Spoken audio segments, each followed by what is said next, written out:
So the first topic of the subject was Introduction to Genetics. And in the sequence, the second topic is Mendelian inheritance.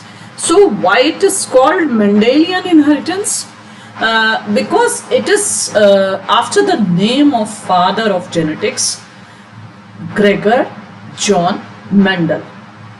तो Gregor John Mendel जो थे वो father of genetics थे और उन्होंने genetics का जो fundamental law है, लॉ ऑफ इनहेरिटेंस, वो दिया, जिसमें दो लॉ आप लोग पढ़ेंगे, लॉ ऑफ सेग्रीगेशन और लॉ ऑफ इंडिपेंडेंट असॉर्टमेंट। तो सबसे पहले हम जान लेते हैं कि मेंडल के बारे में। मेंडल जो है उनका जन्म 1822 में हुआ और वो सेंट्रल यूरोप में उनका जन्म हुआ था और वो मैथ्स और फिजिक्स के टीचर थे।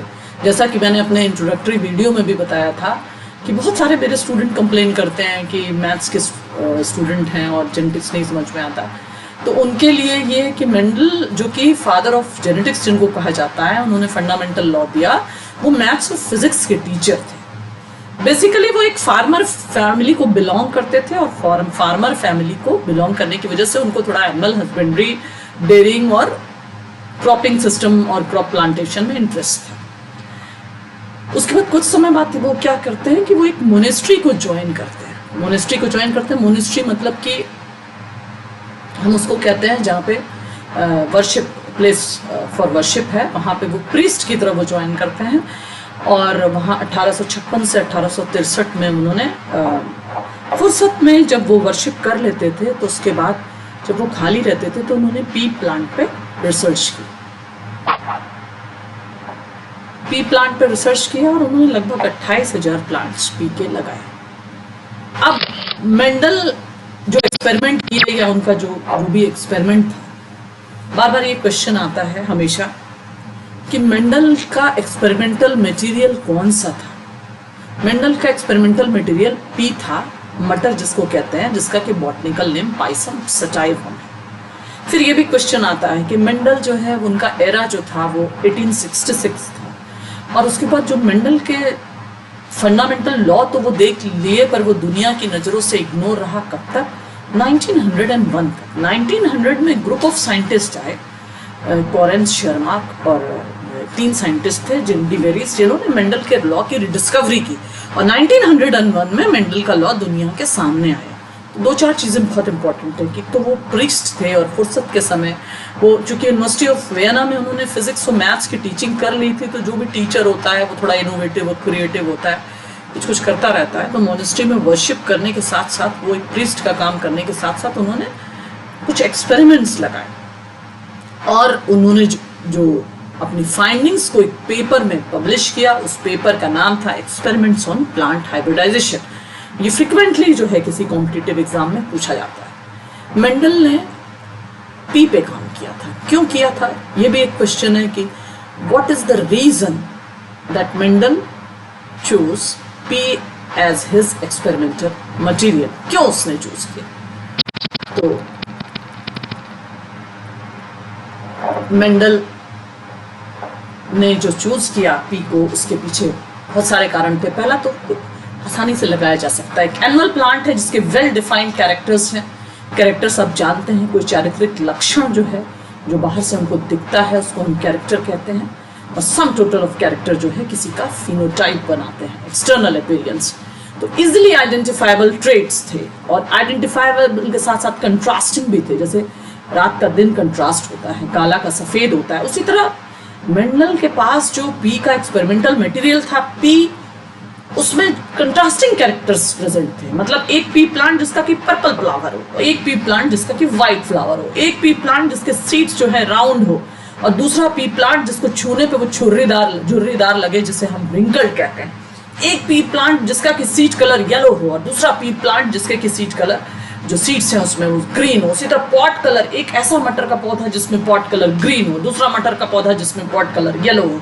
फिर पॉट का शेप भी, आप जब मटर सीजन आता होगा तो आप देखते होंगे एक पूरी चिकनी टाइप की मटर आती है, उसको इन्फ्लेटेड कहते हैं और कुछ अपने दानों के बीच में सिकुड़ी हुई होती है, उसको हम कंस्ट्रिक्टेड कहते हैं। तो एक इजिली आइडेंटिफाइबल और कंट्रास्टिंग टाइप के कैरेक्टर्स थे। कंट्रास्टिंग मतलब काला है तो सफेद है, ये नहीं कि how much red and pink, red and pink is confusing, pink and dark pink and purple they are confusing colours, इस तरह का नहीं, क्लियरली आइडेंटिफाइबल कंट्रास्टिंग कैरेक्टर्स थे। उसके बाद ये एक परफेक्ट फ्लावर था। अब यहाँ पे आता है what is a perfect flower. Perfect flower मतलब जिसमें मेल पार्ट और फीमेल पार्ट प्रेजेंट है। आप जानते हैं कि सारे ऑर्गेनिजम्स जो हैं उनका अगली जनरेशन वो प्रोड्यूस करते हैं और अगली जनरेशन रिप्रोड्यूस करके अपनी ही जैसी वो प्रोजनी बनाते हैं। और ये जो प्रोजनी बनाने का क्रम है इसको हम अल्टरेशन ऑफ जनरेशन कह सकते हैं कि पहले एक इंडिविजुअल है, उसका गैमेट फॉर्मेशन होता है, वो मेल गैमेट और फीमेल गैमेट बनाता है, फिर फीमेल गैमेट और मेल गैमेट फर्टिलाइज होता है, वो सीड बनाता है। प्लांट्स के केस में ऐसा होता है। प्लांट्स में गार्डन पी में परफेक्ट फ्लावर थे, मतलब एंड्रोशियम और गायनोशियम दोनों प्रेजेंट था। Androecium is the male part and gynoecium is the female part and it is naturally self fertilised. अब यहाँ पे सेल्फ फर्टिलाइज क्या होता है? ऐसा पुष्प जिसमें कि मेल पार्ट और फीमेल पार्ट दोनों प्रेजेंट हो, वो आपस में परागण कर लेते हैं। परागण यानी कि pollination is essential activity for fertilisation of male and female gamete. तो जिसमें दोनों मेल पार्ट और फीमेल पार्ट दोनों प्रेजेंट हो, वो नेचुरली सेल्फ फर्टिलाइज हो जाता है। अगर दोनों में से कोई एक एब्सेंट हो तो ऑब्वियसली बाहर से पॉलिनेशन होगा। तो पी जो था वो एक नेचुरली सेल्फ फर्टिलाइज था और कंटिन्यूड सेल्फ पॉलिनेशन के बाद वो एकदम प्योर लाइन बन गया था। मतलब दूध की तरह, दूध में जैसे आप कुछ मिक्स नहीं करते हैं तो उसमें कोई चीज नहीं मिलती है, वैसे ही पी जो है उसके जो कैरेक्टर्स है उसी में रिस्टोर है। तो any slight variation in the character can be easily identified. कहने का मतलब ये है कि वो इतना कंटिन्यूड सेल्फ पॉलिनेशन से प्योर हो गया था कि अगर जरा सा पर्पल से व्हाइट हो जाएगा तो वो तुरंत पता चल जाएगा। Then Mendel was lucky in choosing diploid plant. वहां पे यहाँ पे आता है कि डिप्लॉयड क्या होता है और हैप्लॉयड क्या होता है। तो ये जो सारे ऑर्गेनिजम्स हैं उनके में सेल्स जितनी भी हैं उनको हम दो भाग में डिवाइड करते हैं। वो जो हमारे नाखून में प्रेजेंट है, जो हमारे हेयर्स में प्रेजेंट है और बॉडी में जो सारी सेल्स प्रेजेंट है, या प्लांट के सारे बॉडी में जो सेल्स प्रेजेंट हैं, जो उसके लीफ में, जो उसके स्टेम में, रूट में, all this cells are somatic cells and they are diploid in nature. Diploid मतलब डाई, दो कॉपी ऑफ क्रोमोसोम्स प्रेजेंट है। उनमें जितने भी क्रोमोसोम अगर किसी इंडिविजुअल में है, मान लीजिए ह्यूमन बीइंग में 46 क्रोमोसोम है तो 23 जोड़ा क्रोमोसोम है। तो सारे के सारे जो सोमैटिक सेल होंगे उसमें डिप्लॉयड मतलब पेयर में, जोड़े में, फोटोस्टेट कॉपीज में क्रोमोसोम प्रेजेंट होते हैं। This is known as diploid. अब गैमेट फॉर्मेशन होता है। गैमेट फॉर्मेशन थ्रू मियोसिस होता है। जो भी आप 10 तक सेल डिवीजन पढ़े होंगे तो माइटोसिस मियोसिस जरूर बताया गया होगा। Mitosis is known as equational division. जब सेल डिवाइड करती है, ग्रो करती है, जैसे एक छोटा बच्चा बड़ा आदमी बन गया और एक सीड बड़ा प्लांट बन गया, तो वो माइटोटिक डिवीजन के थ्रू बनता है। तो माइटोटिक डिवीजन में क्रोमोसोम नंबर रिस्टोर होते चले जाते हैं। नहीं तो हाथ में अलग क्रोमोसोम होता, पैर में अलग क्रोमोसोम होता, तो क्रोमोसोम नंबर जो है वो रिस्टोर होते हैं through mitotic cell division and that is why mitotic cell division is known as equational cell division. पर अगर मान लीजिए अगर 46 क्रोमोसोम वाले किसी फीमेल का 46 क्रोमोसोम वाले मेल के साथ क्रॉस होगा तो ये दोनों क्रोमोसोम मिलके ऑफस्प्रिंग में यानी अगली जनरेशन जिसको कि हम F1 कहते हैं, फर्स्ट फीलियल जनरेशन, उसमें जाएंगे तो 46 मिलके तो 92 हो जाएंगे। और फिर वो जब ग्रोन अप होगा और वो जब अपनी अगली प्रोजनी प्रोड्यूस करेगा तो 92 मिलके 184 हो जाएंगे। इस वजह से एक एसेंशियल सेल डिवीजन होता है which is known as gametic cell division, meiosis, जिसमें क्रोमोसोम्स की संख्या हाफ हो जाती है। ये अल्टरेशन ऑफ जनरेशन चलता रहता है। कोई इंडिविजुअल डिप्लॉयड है, गैमेट्स बना, हैप्लॉयड हो गया, फिर दो गैमेट मिलके यूनाइट हुए, डिप्लॉयड बन गए, फिर अगले जब अगली जनरेशन वो प्रोड्यूस करने लगा, गैमेट फॉर्मेशन हो गया, haploid, diploid, haploid, diploid, haploid. This is known as alteration of generation.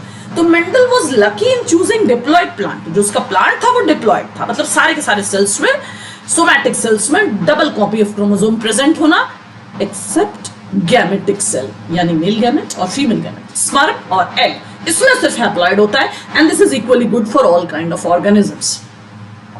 तो ये मेंडल के पी को चूज करने के पीछे जो रीजंस थे। अब कुछ कॉन्सेप्ट्स जो बहुत नेसेसरी है। What is hybridisation?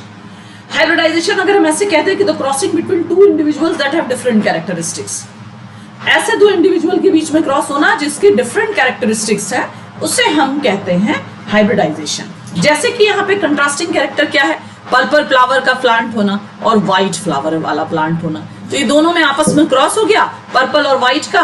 तो ऐसी जो प्रोजनी होती है उसको हम हाइब्रिडाइजेशन कहते हैं, और जो ऑफस्प्रिंग ऐसी प्रोजनी से रिजल्ट होता है उसको हम हाइब्रिड कहते हैं। तो इस तरह से हाइब्रिडाइजेशन और हाइब्रिड की कंसेप्ट होती है। तो मेंडल हाइब्रिडाइजेशन किया उसने। अब यहाँ पे एक क्वेश्चन आता है कि पी तो एक सेल्फ पॉलिनेटेड क्रॉप था, उसमें हाइब्रिडाइजेशन कैसे हुआ ये भी आपको बाद में बताएंगे। पहले आप कुछ टर्मिनोलॉजी जान लीजिए। ट्रू ब्रीडिंग किसको कहते हैं?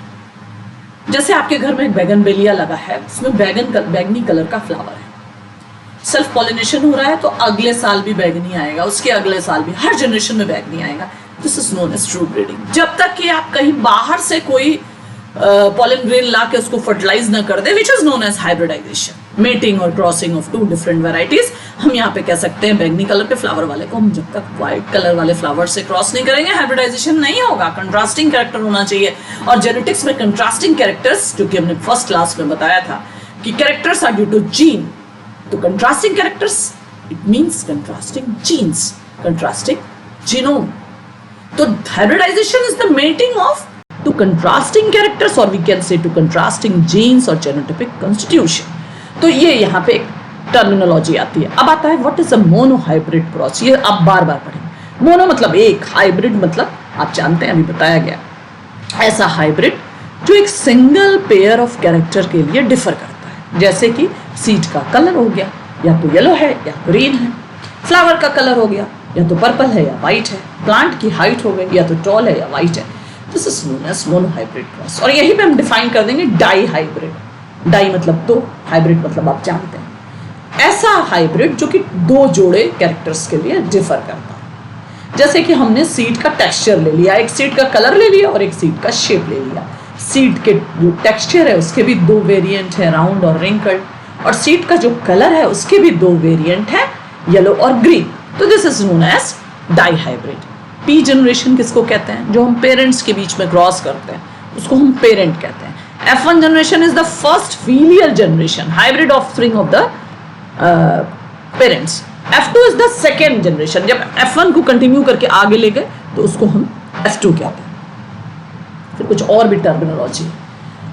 फिनोटाइप, जब हमने लास्ट क्लास में बताया था, कैसा वो इंडिविजुअल दिखता है, is known as phenotype. Genotype मतलब एक्चुअल जेनेटिक कंपोजिशन कहाँ है, जो कि जीन डिफाइन हो गया, पहले फैक्टर, फिर जीन, फिर डीएनए के कुछ बेसिस। मॉडर्न जेनेटिक्स तो ये कहता है कि gene is nothing but few basis of DNA, DNA के कुछ बेसिस, एडेनिन, थाइमिन, वो आप बाद में पढ़ेंगे। अब आता है दूसरा, तीसरा कंसेप्ट, होमोजाइगस। होमो एक समान, जाइगस जाइगट, ऐसा जाइगट जिसमें एक ही जीन के आइडेंटिकल कॉपी मौजूद है। ये अभी और आपको क्लियर होगा जब आप जीन और एलील पढ़ेंगे। आप सिर्फ वर्ड्स का वर्ड मीनिंग जानिए। होमोजाइगस ऐसा जाइगट, होमो मतलब जिसमें एक समान एलील्स हो, हेट्रोजाइगस, हेट्रो मतलब डिफरेंट, ऐसा जाइगट जिसमें डिफरेंट जीन्स। डोमिनेंट रिसेसिव तो भी आपको बहुत पढ़ने को मिलेगा। अब मेंडल ने क्या एक्सपेरिमेंट किया? मेंडल ने एक्सपेरिमेंट किया कि पहले एक प्योर जनरेशन उसने एक पी प्लांट को प्योर बनाया, मतलब काफी जनरेशन तक सेल्फ पॉलिनेशन करता चला गया ताकि वो सारे अनवांटेड ट्रेट्स उसमें से निकल जाए, यानी कि एकदम प्योर बनाया, जरा सा भी वेरिएशन वो पहचान सके। और ऐसा वो कैसे कर सकता है? अगर मेंडल को अपने सेल्फ पॉलिनेटेड प्लांट को क्रॉस पॉलिनेशन करना है, तो आपने कभी मटर का फूल देखा है? वो एकदम क्लोज टाइप का, लेग्यूमिनेसी फैमिली को बिलोंग करता है, एकदम क्लोज टाइप का स्ट्रक्चर होता है, फ्लावर ओपन ही नहीं होता है और पॉलिनेशन हो जाता है, यानी उसी का पॉलन उसी के स्टिग्मा को फर्टिलाइज कर दिया। तो यहाँ पे क्रॉस पॉलिनेशन कैसे होगा? तो यहाँ पे क्रॉस पॉलिनेशन होने के लिए एक एक्टिविटी होती है जिसको हम कहते हैं इमैस्कुलेशन। ये ह्यूमन बीइंग करते हैं।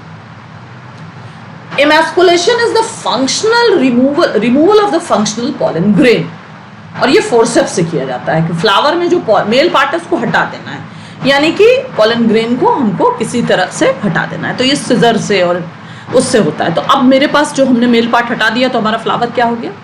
फीमेल हो गया। तो अब क्या उपाय है? फीमेल हो गया तो हम इसमें बाहर से, अब मेरे पास पर्पल कलर वाला है, हमने उसको फीमेल बना दिया, तो हम व्हाइट कलर वाले फ्लावर का पॉलन ग्रेन ले आएंगे और यहाँ पे छिड़क देंगे। This is known as cross pollination. तो मेंडल ने इस तरह से हाइब्रिडाइजेशन किया क्योंकि उसके पास तो सेल्फ पॉलिनेटेड पी था, उसमें क्रॉस पॉलिनेशन कैसे? तो उसमें क्रॉस पॉलिनेशन जो किया वो इमैस्कुलेशन करके किया।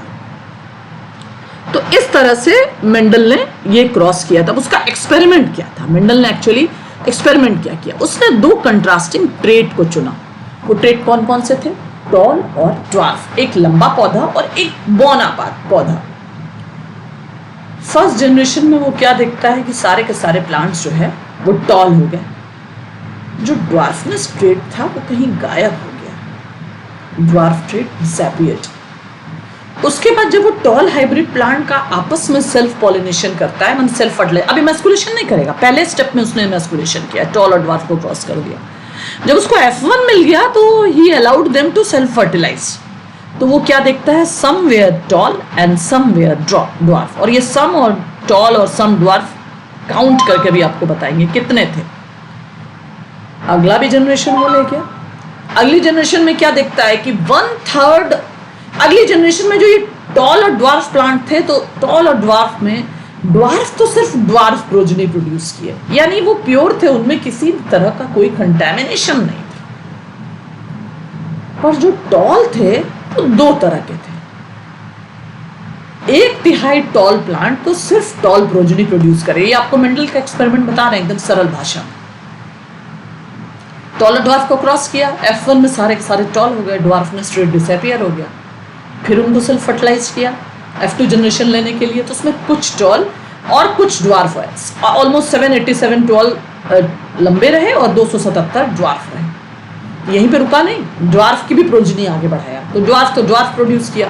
टॉल क्या किया, मान लीजिए उसके पास 787 पौधे थे, तो 787 के 1/3 जो है वो टॉल प्रोजेनी प्रोड्यूस किए, और 787 के 2/3 प्रोजेनी में मिक्सचर है, टॉल भी है ड्वार्फ भी है। तो वो ये कह सकता है कि 1/3 तो एकदम प्योर थे और वो टॉल ही किए, पर ये जो 2/3 थे इसमें कुछ अंदर छिपा हुआ है, कंटेमिनेशन है जो सेपरेट हो रहा है टॉल और ड्वार्फ के रूप में।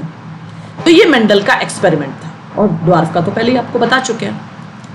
तो अब मेंडल ने अपने एक्सपेरिमेंट में ये सारी चीजें देखी, एक तो ड्वार्फनेस ट्रेट गायब हो जाना, इसका फिर रीअपीयर होना F2 में, 1064 प्रोजेनी में से 787 का टॉल और 277 का ड्वार्फ होना F2 में।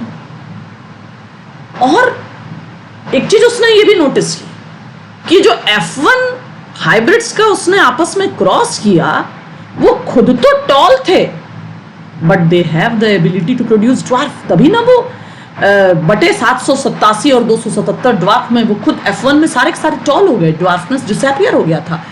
पर बावजूद इसके वो प्रोजेनी प्रोड्यूस किए, लंबे होते हुए भी वो 277 प्रोजेनी प्रोड्यूस किए जो कि ड्वार्फ थी। ये मेंडल का एक्सपेरिमेंट था। तब मेंडल ने कंक्लूजन निकालना शुरू किया। कोई भी एक्सपेरिमेंट होता है तो पहले एक्सपेरिमेंट चलता है, उसके बाद उसका कंक्लूजन निकलता है। मेंडल ने कंक्लूजन क्या निकाला कि ये जो सारे हाइब्रिड्स हमको F1 में मिले थे ना, उनमें एक लेटेंट जेनेटिक फैक्टर है ड्वार्फनेस का जो छिपा हुआ है, और उसको छिपाया कौन है, दूसरा फैक्टर टॉलनेस के लिए जो रिस्पॉन्सिबल है।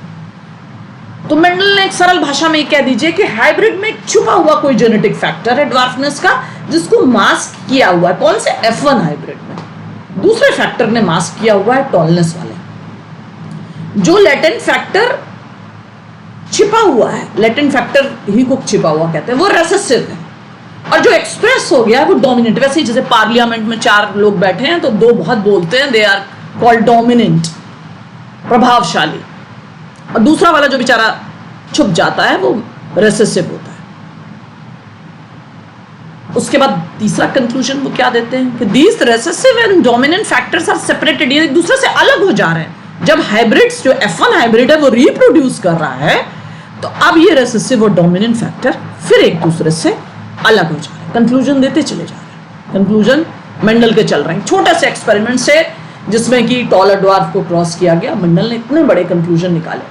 अब वो पहला कंक्लूजन क्या निकालते हैं कि चरित्रों की आनुवांशिकता यूनिट और फैक्टर के द्वारा डिसाइड होती है। Inheritance of a character is determined by unit और फैक्टर, जो कि 2 विभिन्न रूपों में प्रेजेंट रहते हैं। They exist in 2 forms. एक हम उसको डोमिनेंट कह सकते हैं और दूसरा रिसेसिव कह सकते हैं। यानी चरित्रों का निर्धारण कुछ ऐसे फैक्टर से होता है जिनके 2 प्रकार होते हैं, डोमिनेंट और रिसेसिव। ये अगली जनरेशन में जाते हैं। ये इन फैक्टर को जीन्स जो है वो डेनिश प्लांट ब्रीडर जोहानसन ने दी, और डोमिनेंट और रिसेसिव फॉर्म जो है एक दूसरे के, जिसको हम कह सकते हैं कि जो एक्सप्रेस हो गया वो डोमिनेंट और जो दब गया वो रिसेसिव, इनको उसने एलील कहा। एलील जो वर्ड है उसका ओरिजिन ग्रीक है, मतलब मीनिंग ऑफ वन अनदर। और कोई भी इंडिविजुअल जो है इन जीन और उसका जो दो अल्टरनेट फॉर्म है एलील, किसी एक यूनिट को अपने पेरेंट्स से इनहेरिट करता है। मतलब हम समझ लें कि अगर हम एक बच्चा हैं और हमारे पास एक प्लेट है गोली की, तो हमारे पास दो गोलियां हैं, एक गोली मुझे मेरे माँ से मिली है और एक गोली मुझे मेरे पिता से मिली है। This is known age factor. अगर राइस का कोई F1 प्लांट है और उसके पास दो गोली है, दो फैक्टर है, तो एक उसको जो डोमिनेंट या रेसेसिव उसको माँ से मिला होगा और दूसरा वाला काउंटर पार्ट उसको उसके फीमेल पेरेंट से मिला होगा। एक कैरेक्टर, उस अगला कंक्लूजन क्या है, कैरेक्टर किसी इंडिविजुअल में शो नहीं होता है पर वो अगली जनरेशन में जा सकता है। इसको समझाने के लिए बहुत अच्छा उदाहरण है, आप किसी नल से एक पाइप लगा दीजिए, 3 मीटर की पाइप है, उसको हम 3 भाग में डिवाइड कर देते हैं, पहला 1 मीटर, दूसरा 1 मीटर और तीसरा 1 मीटर। अगर पानी पाइप का जहां से नल लगा हुआ है उसके फर्स्ट मीटर में आ रहा है और उसके बाद सेकंड में नहीं आ रहा है और थर्ड में आ रहा है, ऐसा हो सकता है? ऐसा कभी नहीं हो सकता। पानी जिसका फ्लो यूनिफॉर्म है, अगर वो फर्स्ट मीटर में आ रहा है और लास्ट जो 1 मीटर है उसमें भी आ रहा है, तो इसका मतलब बीच में भी वो आ रहा है, बीच में छुप गया है। तो कुछ उसी टाइप की बात है कि कैरेक्टर्स का ट्रांसमिशन हो रहा है, पेरेंट्स में दिख रहा है, F1 में एक कैरेक्टर गायब हो गया, F2 में फिर रीअपीयर हो गया। पानी की तरह पहले 1 मीटर में पानी आ रहा है, दूसरे 1 मीटर में आपको पानी नहीं दिख रहा है, आ ही नहीं रहा है, और तीसरे 1 मीटर में पानी फिर से आ रहा है। पानी दूसरे 1 मीटर में भी आ रहा है, मतलब पाइप के 3 हिस्से हैं, पहला 1 मीटर, दूसरा 1 मीटर और तीसरा 1 मीटर। पहले 1 मीटर में पानी दिखा आपको और तीसरे 1 मीटर में दिखा, बीच के 2 हिस्से, बीच का जो 1 मीटर हिस्सा है उसमें पानी नहीं दिखा, तो इसका मतलब पानी क्या नहीं बह रहा था? अरे वो दिख नहीं रहा था। एंड दिस न दिखना इज कॉल्ड मास्किंग। और यहीं पे उसने डोमिनेंस और रेसेसिवनेस को डिफाइन कर दिया कि the character which is expressed in F1 generation is known as dominant character and the character which is masked, जो छिप गया है, is known as recessive character. और प्रत्येक पेरेंटल स्ट्रेन जो है उसके पास 2 आइडेंटिकल कॉपी है जीन की, इसलिए उनको डिप्लॉयड या होमोजाइगस, चूंकि आइडेंटिकल है तो होमोजाइगस है कहा जा सकता है। अगर अनआइडेंटिकल होती तो हम उसको हेट्रोजाइगस कहते थे। अगला कंक्लूजन मेंडल का क्या है? F1 प्रोजेनी में सारे के सारे वही कैरेक्टर मिले जो किसी एक पेरेंट में थे। टॉल ड्वार्फ को क्रॉस किया तो F1 में सारे के सारे टॉल मिले। एक पेरेंट में जो कैरेक्टर था बौनापन, वो तो एक्सप्रेस ही नहीं हुआ, यानी जो जीन उस कैरेक्टर को स्पेसिफाई कर रहा था, टॉलनेस को, वो तो थोड़ा डोमिनेंट टाइप का जीन था, उसका ओवरराइडिंग और कंट्रोलिंग इफेक्ट था, दूसरे फैक्टर को चुप कर दिया, शांत होकर बैठ जा। ये उनका कंक्लूजन था कि द फैक्टर और जीन स्पेसिफाइंग जो दिख रहा है वो डोमिनेंट है, जो छुप गया है वो रेसेसिव है। अब उन्होंने लॉ ऑफ सेग्रीगेशन एक्सप्लेन किया कि पी प्लांट में 2 डिस्क्रीट हेरिडिटरी फैक्टर हैं, एक उसको उसके किसी एक पेरेंट से मिला, एक मेल से एक फीमेल पेरेंट से। ये दोनों फैक्टर आइडेंटिकल भी हो सकते हैं जिसको हम होमोजाइगस कहते हैं, डिफरेंट भी हो सकते हैं जिसको हम हेट्रोजाइगस कहते हैं। अगर ये दोनों डिफरेंट हैं तो एक ही का इफेक्ट दिखेगा जिसको हम डोमिनेंट कहते हैं, और दूसरे का मास्क हो जाएगा यानी छिप जाएगा जिसको कि हम रेसेसिव कहते हैं। ड्यूरिंग गैमेटोजेनेसिस, पी जब गैमेटोजेनेसिस करेगा तो ये पेयर्ड फैक्टर जिसको कि हम डोमिनेंट और रेसेसिव कह रहे हैं, दे सेग्रीगेट रैंडमली। अगर एक पी प्लांट 10 मेल गैमेट और 10 फीमेल गैमेट, आप तो फर्टिलाइजेशन जानते होंगे, माइक्रोस्पोरोजेनेसिस और मेगास्पोरोजेनेसिस, अगर आपने 10th तक तो सब बायोलॉजी पढ़ते हैं, उसमें बताया जाता होगा कि माइक्रोस्पोरोजेनेसिस से मेल गैमेट बनता है और मेगास्पोरोजेनेसिस से फीमेल गैमेट बनता है। तो अगर एक पी प्लांट 10 मेल गैमेट और 10 फीमेल गैमेट बनाता है तो the paired factor segregate randomly so that half of the gamete received dominant factor and half of the gamete received the other. This is known as law of segregation. कि allele और उसके विकल्पी, gene और उसके विकल्पी, alleles of a gene, they separate या segregate during the formation of gamete. यानी एक ही line का law of segregation है कि paired allele separate at the time of gamete formation. Gamete formation यानी कि genesis मतलब formation, gametogenesis. ये मियोसिस के थ्रू होता है। जब आप मियोसिस पढ़ेंगे, कहा जाता है कि Mendel law is the simple corollary of meiosis. अगर आपको मियोसिस समझ में आ गया तो आपको मेंडल लॉ भी समझ में आ जाएगा, और अगर आपको मेंडल लॉ समझ में आ गया तो आपको मियोसिस भी समझ में आ जाएगा। अब आगे वो कह रहे हैं कि पी प्लांट में ये during gametogenesis the paired factor segregate randomly. 20 gamete बने तो 10 में डोमिनेंट जाएगा और 10 में रेसेसिव। और इन हेट्रोजाइगट्स 2 different alleles segregate from each other during the formation of gamete. सरल भाषा में कि कोई अगर हेट्रोजाइगट है जिसका कि जीनोटाइप कैपिटल ए स्मॉल ए है, तो ये दोनों एलील उसके एक दूसरे से सेपरेट हो जाएंगे गैमेट फॉर्मेशन के समय। This is known as Mendel law of segregation.